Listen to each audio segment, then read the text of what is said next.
நேற்றும் இன்றும் என்று மாறாத இயேசுவின் நாமத்தினாலே நான் வாழ்த்தி வரவேற்கிறேன்.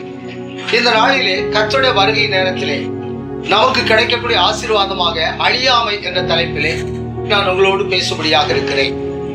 1 கொரிந்தியர் 15ஆம் அதிகாரம் 54ஆம் வசனத்திலே கர்த்தருடைய ரகசிய வருகை நமக்கு கிடைக்கக்கூடிய ஆசீர்வாதம் அழியாமையாக இருக்கிறது.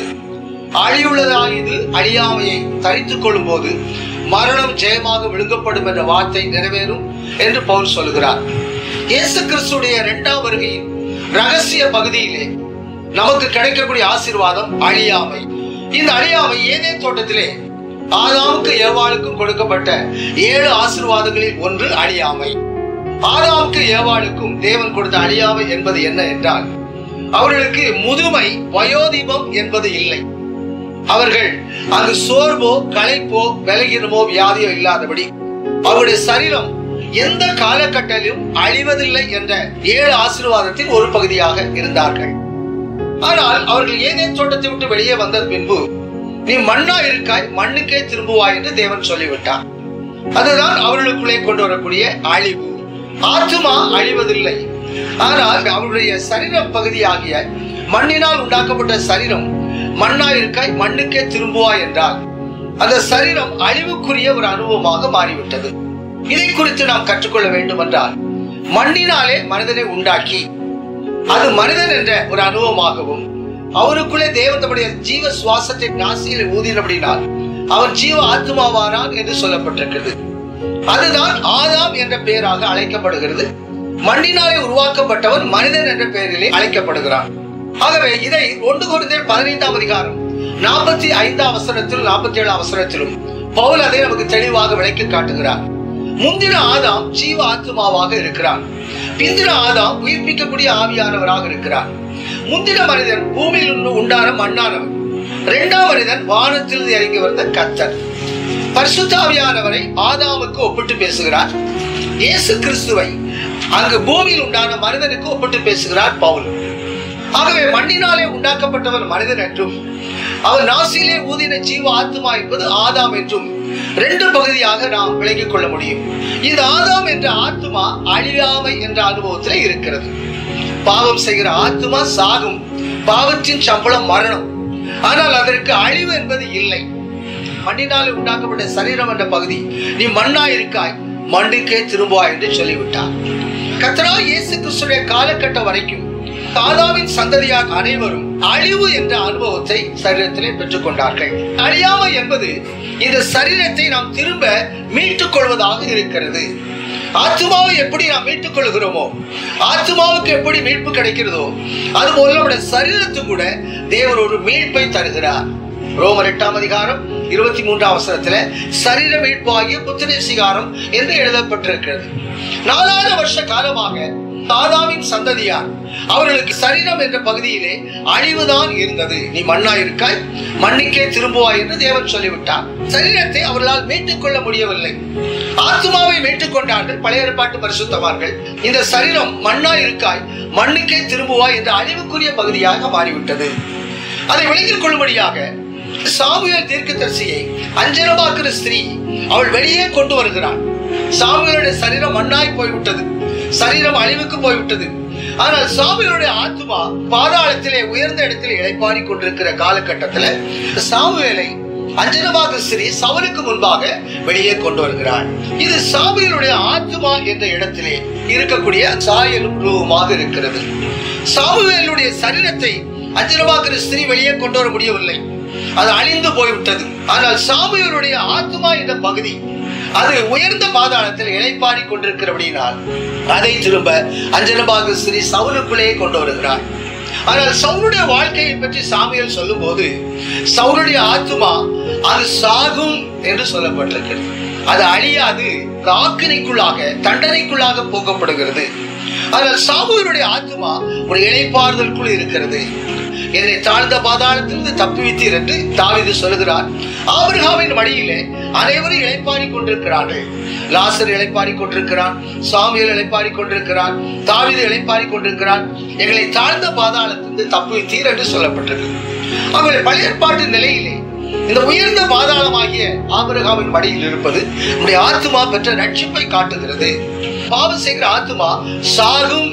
பாவத்தின் சம்பளம் மரணம் என்பது தாழ்ந்த பாதாளத்திலே ஐஸ்வர்யவானை போல வேதனைப்பட்டுக் கொண்டிருக்கிற ஒரு வாழ்க்கையை வெளிப்படுத்தும். சாமுவேலுடைய சரீரம் அழிந்து போய்விட்டது. தாவீதுடைய சரீரம் அழிந்து போய்விட்டது. லாசருடைய சரீரம் அழிந்து போய்விட்டது. பழைய ஏற்பாட்டு பரிசுத்தமான சரீரங்கள் எல்லாம் அழிந்து போய்விட்டது என்பதை இந்த திருஷ்டாந்தத்தின் மூலமாக நாம் விளங்கிக் கொள்ள முடியும். கர்த்தராகிய இயேசு கிறிஸ்து அவருடைய 2ஆம் வருகையிலே நமக்கு அழியாமையை தருகிறார்.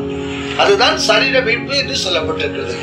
ரோமர் 8ஆம் அதிகாரம் 23ஆம் வசனத்துல ஆவியின் முதல் பலனை பெற்ற நாம் நம்முடைய சரீர மீட்பாகிய புத்திர சுகாரம் அடைவதற்காக ஆவலோடு காத்திருந்து தவிக்கிறோம் என்று சொல்கிறார். இந்த சரீரத்திலே தேவன் நமக்கு ஒரு மீட்பை தருகிறார். அதுதான் அழியாமை என்று நாம் கற்றுக்கொள்ளக்கூடிய உபதேசம். ஆதாம் அவருடைய ஆத்துமா அழியவில்லை, ஆத்துமா சாகவில்லை, ஆத்துமாவுக்கு மரணம் என்ற நிலை இல்லை. அவனுக்கென்று ஒரு ஆட்டுக்குட்டி அடிக்கப்பட்டது. ஆனால் ஆதாமுடைய சரீரம் மண்ணாயிருக்காய், மண்ணுக்கே திரும்புவாய் என்று சொல்லிவிட்டார். ஆகவே ஆதாம் முதல் கர்த்தராகிய இயேசு கிறிஸ்து வரை உள்ள பழைய ஏற்பாட்டு பரிசுத்தவானுடைய சரீரம் அழிவோடு மண்ணுக்கு மண்ணாக போய்விட்டது. ஆத்துமா ஆபிரகாமின் மடியிலே இளைப்பாரி கொண்டிருந்தது. அவருடைய ஆத்துமாவிலே ஒரு மீட்பை பெற்றுக் கொண்டார்கள். அவருடைய சரீரத்திலே ஒரு மீட்பை பெற்றுக் கொள்ளவில்லை என்பதை பழைய ஏற்பாட்டு பரிசுத்தவான்களின் நிலையிலே நாம் விளங்கிக் கொள்ளக்கூடிய சத்தியங்களாக இருக்கிறது. ஆகவேதான் பழைய ஏற்பாட்டு பரிசுத்தவான்கள் சரீரத்திலே அவர்களுக்கு ஒரு அழிவு இருக்கிற அப்படின்னால் மரண பயம் அவர்களை ஆட்கொண்டது நாம் கற்றுக்கொள்கிறோம். அது எபிரேயர் 2ஆம் அதிகாரத்துல ஜீவகாலம் எல்லாம் மரண பயத்தினாலே அடிமைப்பட்டு கொண்டிருந்த பயப்படுத்தி கொண்டிருந்த நம்மை இயேசு தம்முடைய மரணத்தினாலே விடுதலையாக்கினார் என்று சொல்லப்பட்டிருக்கிறது. கர்த்தராகிய இயேசு கிறிஸ்துவின் சிலுவை மரணத்தின் மூலமாக அவருடைய உயிர்த்தெழுதலின் மூலமாக இன்றைக்கு நமக்கு மரண பயம் என்பது இல்லை. அழியாமையே தேவன் நமக்கு தந்திருக்கிறார். பழைய ஏற்பாட்டு பரிசுத்தவான்கள் சரீரத்திலே அவர்களுக்கு மரண பயம் இருந்தது. எலியாவுக்கு யேசபேலை கண்டு மரண பயம் இருந்தது. யோவான் சானதனுக்கு சிறைச்சாலைக்குள்ளே மரண பயம் இருந்தது. இயேசுவுக்கு முன்னோடியான அனைத்து பரிசுத்தவான்கள் மரண பயமுடையவர்களாக காணப்பட்டார்கள். ஏனென்றால் அவருடைய சரீரம் அழிவுக்குரியதாய் போய்விட்டது. அவர்கள் தன்னுடைய ஆத்துமாவை மீட்டுக் கொண்டார்கள். ஆனால் அவருடைய சரீரம் அழிவுக்குரியதாக இருந்தபடினால் அவர்களை மரண பயம் பிடித்துக் கொண்டிருந்தது என்பதை நாம் கற்றுக்கொள்ள வேண்டும். ஆகவேதான் மருத்துவ மலையிலே எலியாவும் மோசேயும் எருசலேமில் நடக்க போகிற பாடு மரணங்களை குறித்து இயேசு கிறிஸ்துவோடு பேசிக் கொண்டிருந்தார்கள் என்று லூக்கா எழுதின சுவிசேஷம் 9ஆம் அதிகாரம் 30ஆம் வசனத்திலே எழுதப்பட்டிருக்கிறது. ஏனென்றால் அவர்கள் எல்லாம் தோழர்கள், அவர்கள் மரண பயம் உள்ளவர்கள். அவருடைய சரீரம் அழிவுக்குரியதாக போய்விட்டது. ஆகவே அந்த சரீரத்திலே கர்த்தராகிய இயேசு கிறிஸ்து சிலுவையிலே மரிக்க போகிற அந்த மரணத்தை குறித்து அவர்கள் மருவமலையிலே பேசிக் கொண்டிருந்ததாக நாம் கற்றுக்கொள்கிறோம். என்ன பேசியிருப்பார்கள்? அவர்கள் எல்லாம் தோழர்கள். யோவான் சானகன் நான் இயேசுடைய தோழன் என்று சொல்கிறார். எலியா, ஏனோக்கு, மோசே எல்லாம் இயேசு கிறிஸ்துடைய தோழர்கள் என்ற இடத்துல இருக்கிறார்கள். எபிரேயர் 1ஆம் அதிகாரம் 9ஆம் வசனத்துல தோழர்களை காட்டிலும் கர்த்தராகிய இயேசு கிறிஸ்துவுக்கு ஆனந்த தைலத்தின் அபிஷேகம் கொடுக்கப்பட்டது. இந்த ஆனந்த தைலத்தின் அபிஷேகத்தின் மூலமாக தான் அவர் எருசலேமிலே சிலுவையிலே அப்பாடு மரணங்களை சந்தித்து அவர் மரித்தார். அவர் 3ஆம் நாள் உயிரோடு எழுப்பப்பட்டார். அவருடைய சரீரம் அழியாமையை பெற்றுக் கொண்டது என்பதாக நாம் கற்றுக்கொள்கிறோம். இந்த அழியாமையை கிறிஸ்தவம் ஒவ்வொருவருக்கும் தேவன் வாக்குத்தத்தமாக கொடுக்கிறார். இந்த அழியாமையை நாம் எப்படி பெற்றுக்கொள்ள முடியும் என்பதை 1 யோவான் 8ஆம் அதிகாரம் 17ஆம் வசனத்துல இந்த உலகமும் உலகத்தின் இச்சைகளும் ஒளிந்து போம், தேவனுடைய சித்தத்தின்படி செய்பவரோ நிலைத்திருப்பார் என்று யோவான் சொல்கிறார். அழியாமையை நாம் சரீரத்திலே பெற்றுக்கொள்ள வேண்டும் என்றால் இந்த சரீரத்திலே தேவனுடைய சித்தத்தை நாம் செய்ய வேண்டும். கர்த்தராகிய இயேசு கிறிஸ்து பிதாவின் சித்தம் செய்து முடித்தார் என்று சொல்லப்பட்டிருக்கிறது. பிதாவின் சித்தம் செய்வதே என்னுடைய போஜனமாக இருக்கிறது என்று 3 வருஷ காலமாக பிதாவுடைய சித்தத்தை செய்து சிலுவையிலே முடிந்தது என்று சொல்லி நம்முடைய ஆவியை பிதாவுடைய கையிலே ஒப்புக் கொடுத்தார். அதுதான் கர்த்தராகிய இயேசு கிறிஸ்து 3ஆம் நாளிலே உயிரோடு எழுப்பப்பட்டார். அழியாமையை பெற்றுக் கொண்டார், மறுரூபத்தை பெற்றுக் கொண்டார். இது கிறிஸ்தவம் ஒவ்வொருவருக்கும் பெற்றுக்கொள்ளக்கூடிய ஆசீர்வாதம். கர்த்தராகிய இயேசு கிறிஸ்து சரீரத்துல தேவ சித்தம் செய்தார். எபிரேயர் 10ஆம் அதிகாரத்துல அவருக்கு ஒரு சரீரம் ஆயத்தமாக்கப்பட்டிருந்தது. அந்த சரீரத்துல புஸ்தக சுருளில் எழுதப்பட்ட அனைத்தும் அவர் செய்து முடித்து பிதாவுடைய கையில ஒப்பு கொடுத்தார். மறுபடியினால் தான் அவர் சரீர மீட்பை பெற்றுக் கொண்டார். அவர் 3ஆம் நாளிலே உயிரோடு எழுப்பப்பட்டார். அதை குறித்து அப்போஸ்தலர் நடவடிக்கைகளிலே பேதுரு தாவீது சொன்ன அது தீர்க்க தரிசனத்தில் சொல்கிறார், உம்முடைய பரிசுத்தருடைய ஆத்துமா பாதாளத்தில் விடப்படுவதில்லை, அவருடைய மாம்சம் அழிவை காண்பதில்லை என்று அப்போஸ்தலர் 2ஆம் அதிகாரத்துல இஸ்ரவேல் ஜனங்களுக்கு பெந்தெகோஸ்து நாளிலே கூடி வந்த 3000த்துக்கு அதிகமான ஜனங்களுக்கு அவர் சொன்னதாக விதத்திலே நாம் படிக்கிறோம். கர்த்தராகிய இயேசு கிறிஸ்துவை தாவீது என்று சொல்கிறார், அவருடைய ஆத்துமா பாதாளத்திலே விடப்படுவதில்லை, அவருடைய மாம்சம் அழிவை காண்பதில்லை. கர்த்தராகிய இயேசு கிறிஸ்து மரித்த உடனே அவர் மாம்சத்திலே கொலை உண்டு ஆவியில உயிர்ப்பிக்கப்பட்டு பாதாளத்துக்கு போனார். அந்த காவலில் உள்ள ஆவிகளுக்கு பிரசங்கித்து அவளுக்கு நியாயத்தீர்ப்பை கட்டளையிட்டார்.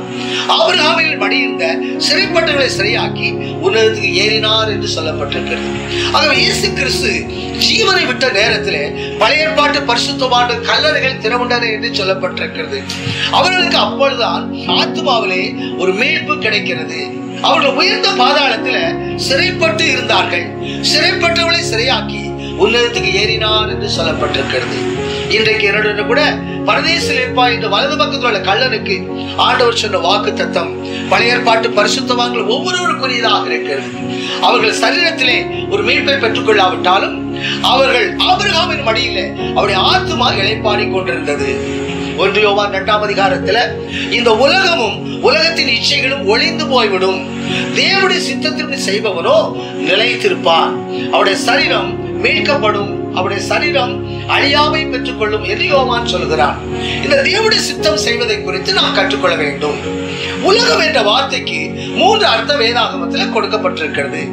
யோவான் 3ஆம் அதிகாரம் 16ஆம் வசனத்துல அது பிதாவாகி தேவன் இயேசுவை இந்த பூமிக்கு ஒப்பு கொடுத்தது மூலமாக தேவன் தம்முடைய ஒரே பேரான குமாரனை விசுவாசிக்கிறவரோ அவன் கெட்டு போகாமல் நித்திய ஜீவனை அடையும்படியாக அவரை தந்தருளி இவ்வளவாய் உலகத்தில் அன்பு கூர்ந்தார்.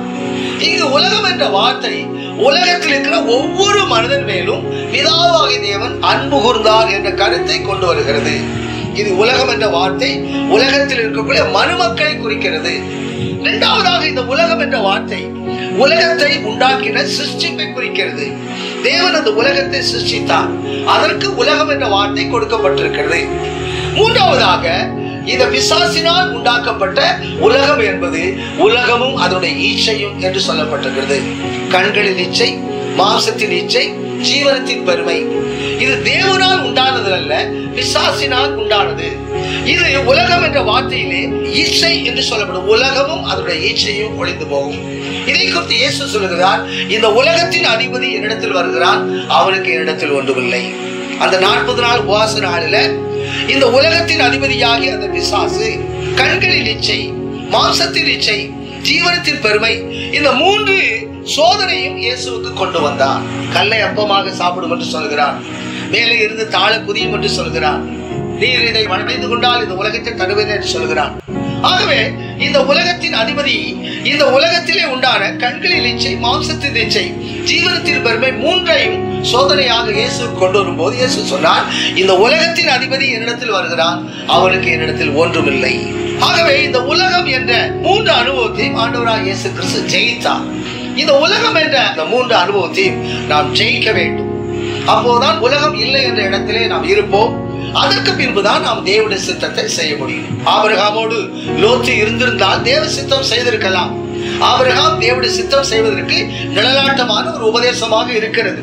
ஆனால் லோத்து ஆபிரகாமை விட்டு பிரிந்து போனபடினால் அவர் தேவ சித்தம் செய்ய முடியவில்லை, மலைக்கு போக முடியவில்லை, சோவார் என்ற சின்ன ஊரிலும் இருக்க முடியவில்லை. லோத்துடைய நிலவரம் பரிதாபமாக முடிவடைந்து விட்டது. அவன் பெரும் பாவியாக போய்விட்டான்.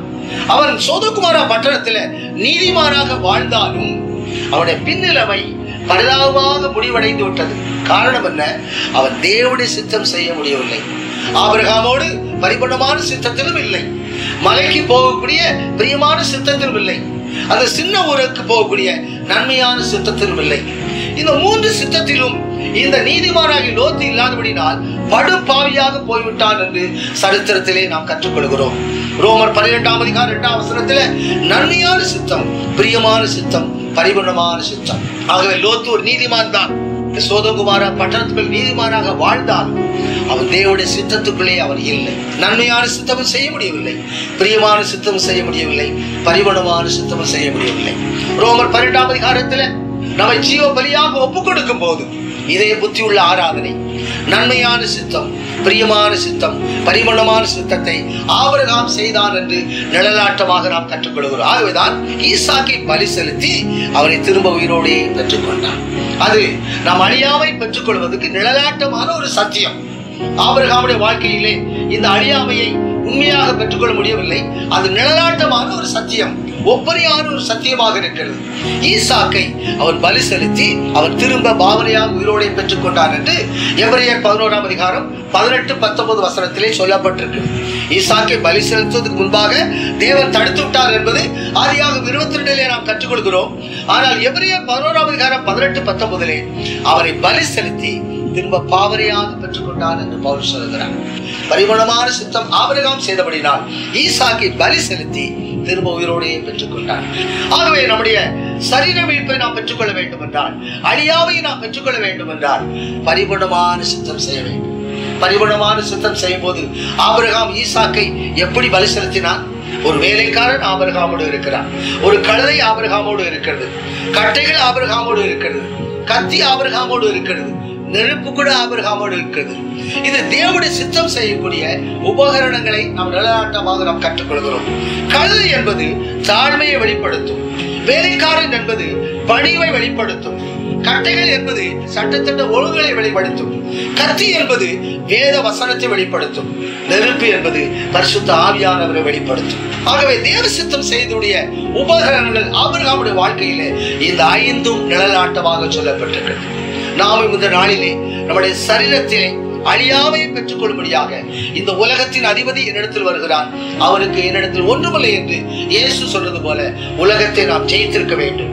கண்களின் இச்சை, மாம்சத்தின் இச்சை, ஜீவனத்தின் பெருமை, இந்த 3ம் உலகத்திலே பிசாசு உண்டான ஈச்சையாக இருக்கு. உலகமும் அதோட ஈச்சையும் ஒளிந்து போகும். தேவனுடைய சித்தத்தின்படி செய்பவனே நிலைத்திருப்பான். அவன்தான் அழியாமையை பெற்றுக் கொள்வான், அவன்தான் சரீரமைப்பை பெற்றுக் கொள்வான். அதற்காக ஆபிரகாமை போல பரிபூரணமான சித்தத்துக்குள்ளே நாம் இருக்க வேண்டும். ஒரு கழுதை தாழ்மை நமக்கு இருக்க வேண்டும், ஒரு வேலைக்காரன் பணிவு நமக்கு இருக்க வேண்டும், கட்டைகள் சட்டத்திட்ட ஒழுங்குகளை நாம் கடைபிடிக்க வேண்டும், கத்தி என்ற வேத வசனத்தையும் நெருப்பு என்ற பரிசுத்தாவின் அபிஷேகத்தையும் நாம் நம்முடைய வாழ்க்கையிலே வைத்துக் கொண்டால் நிச்சயமாகவே இயேசுடைய 2ஆம் வருகையிலே அந்த அழியாமையை பெற்றுக் கொள்ளலாம். இந்த நல்ல நாளிலும் இந்த வாக்குத்தத்தங்களை நீங்கள் ஒவ்வொருவரும் சுதந்திரித்துக் கொள்ளுங்கள். பழைய ஏற்பாட்டு பரிசுத்தவான்கள் நம்முடைய சரீரத்திலே அழிவை பெற்றுக் கொண்டார்கள், ஆத்மாவிலே தான் மீட்பை பெற்றுக் கொண்டார்கள். ஆனால் கிருபையாக தேவன் ஆத்மாவிலும் மீட்பை நமக்கு தருகிறார், சரீரத்திலும் நமக்கு மீட்பை தருகிறார். அழிவுள்ளதா இது? அழியாமையை தரித்துக் கொள்ளும் போது மரணம் ஜெயமாய் விழுங்கப்பட்ட ஒரு வார்த்தை நிறைவேறும். இந்த நாளிலே நமக்கு மரண பயம் இல்லை, சரீரத்திலே ஒரு மீட்பை நமக்கு தருபடியாக இருக்கிறார். ஆகவே நம்முடைய சரீரத்திலே நன்மையான சித்தம், பிரியமான சித்தம், பரிபூரணமான சித்தத்தை நாம் செய்வோம். ஆபிரகாமுடைய வாழ்க்கையிலே சொல்லப்பட்ட அனைத்து ஆசீர்வாதங்களையும் நம்முடைய வாழ்க்கையிலே பெற்றுக்கொள்வோம். இந்த நாளிலே இயேசுடைய 2ஆம் வருகையின் ஆசீர்வாதம் ஒவ்வொருவருக்குரியதாக இருக்கிறது. சொல்லப்பட்ட ஒவ்வொரு வசனங்கள் உபதேசங்களுக்கு நம்ம முற்றிலுமாக ஒப்புக் கொடுப்போம். இயேசு வரும்போது, எக்காலம் தொனிக்கும் போது நம்முடைய ஆத்மாவில் எப்படி மீட்பை பெற்றுக் கொண்டோமோ அதுபோல நம்முடைய சரீரத்தில் மீட்பை பெற்றுக் கொள்வோம். கர்த்தர் உங்களை ஆசீர்வதிப்பாராக. ஆமென்.